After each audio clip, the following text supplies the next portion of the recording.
Is it then less about the relationship that you have with the other person and more about kind of a familiarity with the way they work? It's kind of more like a something to do more, I guess, with the machinations of what goes on. Is that where Well, it gets at? every actor has their own little way of working, and every actor has their own little scenario that they go through in their psychological, in their subconscious mind in order to get them to where they, they're playing this thing. And you have to kind of realize that everyone has their own process, and you just kind of let them do their thing, and you hope that they'll let you do your thing, whatever your process is. And it's kind of a, it's a very neurotic way to make a living. It really is, where I'm, you know, there's no, most actors end up in mental institutions, Well, what is it that drives them there then? There was something you said earlier that I'm remembering right now. Something about it being very instinctive. Instinctive? Yeah, I think you used the word instinctive at some point.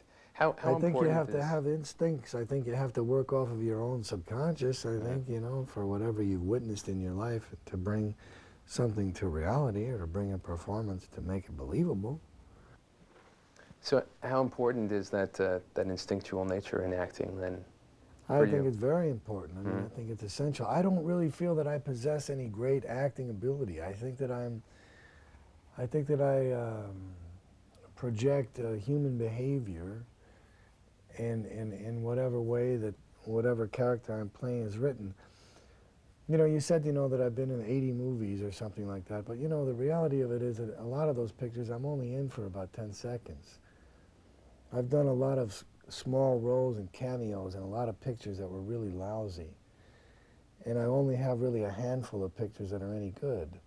The only pictures I've ever done that are any good are Donnie Brasco and Reservoir Dogs and The Getaway, um, the first Free Willy picture, and Kill Me Again, which is a picture I made with Val Kilmer in 1987. And I made a small picture with Katrina Bronson, who was Charlie Bronson's daughter. That was a short film that I think is a good piece of work. But it's Reservoir Dogs and What makes those films good to you in your mind, though? all the rest of it is crap.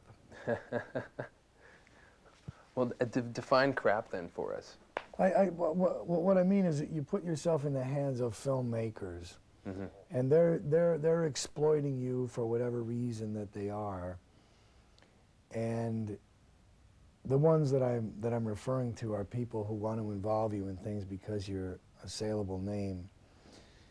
And for whatever reason, sometimes those things aren't handled very well, and you find yourselves in pictures that are less than memorable. And but you have to make a living, so it's hard to be. I think you get smarter as the years go by, and you become a little bit more protective of yourself in lending yourself to things that are questionably artistic. The actors will return in a moment.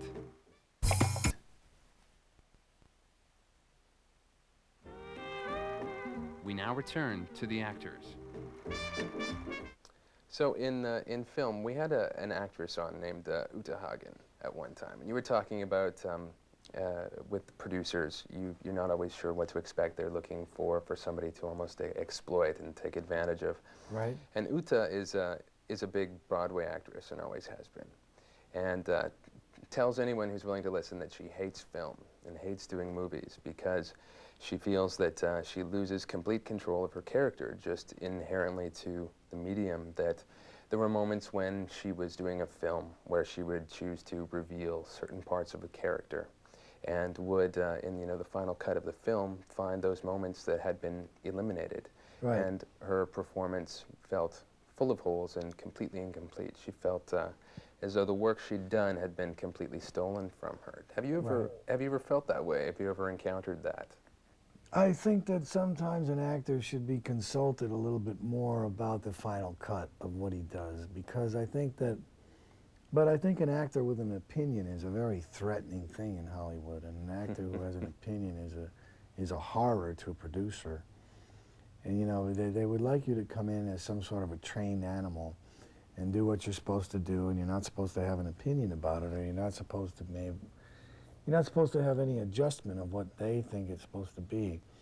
And I think that it is true that, I mean, I know that I've been in a lot of films that should have been cut differently. What I did should have been cut differently. It should have been put together differently. I think that there's a lot that can be done. I think that a performance can be completely changed in an edit.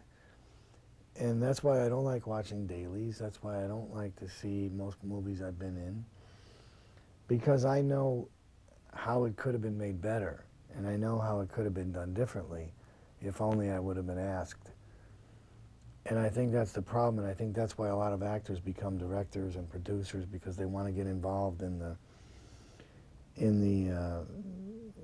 way that what they do is put together. And I think that, you know, it isn't so much to do with ego or self-promotion as it is to do with a consciousness of what you do and what's effective. If after you've done a couple of pictures that people respond to, if you have any amount of intelligence at all, you become aware of what it is that you did that was effective. And so then you know better than anybody else how that particular effectiveness should be woven together. And if you can't trust who's putting it together, or if they won't trust you to get involved in that process, then that's why a lot of things end up really shitty. And that's why a lot of things end up unwatchable. And that's why a lot of actors, you know, don't ever really get fully appreciated for how much they can actually do. Mm-hmm. This is, in my mind, taking me back kind of a full circle to where we were before, when you were talking about the importance of the synergy, the relationship between people that you work with.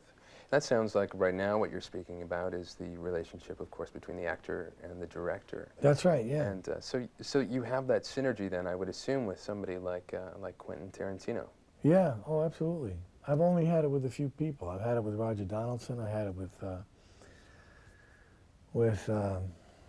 obviously I had it with Quentin. I had it with John Dahl in Kill Me Again, and I had it with Mike Newell and Donnie Brasco, and it's, even though there was a whole bunch of Donnie Brasco that was edited out,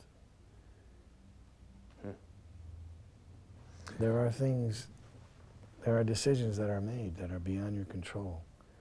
And there are things that you weren't happy with? There's a lot of guys out there I'd like to work with, put it that way. There's a lot of directors out there that I have yet to be with, and would like to make pictures with. And, you know, if the good graces of the universe decide that I should be hooked up with those people, perhaps I will. Well, if it's meant to happen. So can we backtrack a bit?